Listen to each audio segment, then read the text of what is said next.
The most criticized scene in the movie An Inconvenient Truth was showing that the combination of sea level rise and storm surge would flood the 9/11 memorial site. And people said, what a terrible exaggeration. Hurricane Sandy slammed into New York City last night, flooding the World Trade Center site.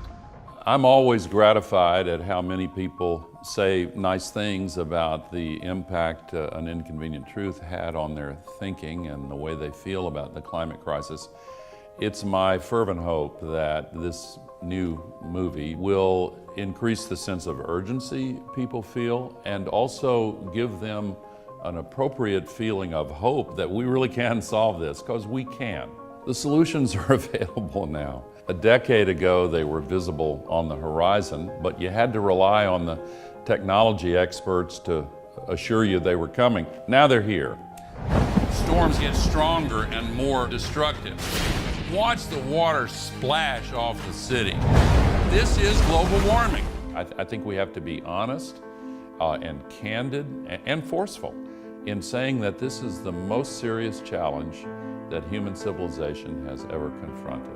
The next generation would be justified in looking back at us and asking, what were you thinking? Couldn't you hear what the scientists were saying? Couldn't you hear what Mother Nature was screaming at you? All of this evidence and more needs to be conveyed directly, but it needs to be coupled with the hope that is obvious in what the business leaders and the technology developers have been doing, especially over the last decade.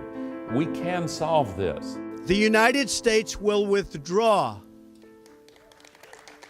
from the Paris Climate Accord.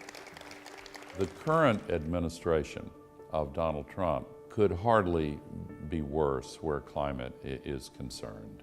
And when he made his speech announcing that he was going to withdraw the U.S. from the Paris Agreement, I was very disappointed, and I was concerned that other countries might use that as an excuse to pull out themselves. But I've been gratified that the entire rest of the world has redoubled its commitment to the Paris Agreement.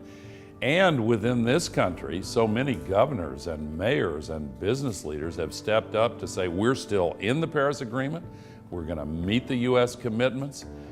And I think it's now increasingly clear that if President Trump refuses to lead, the American people will.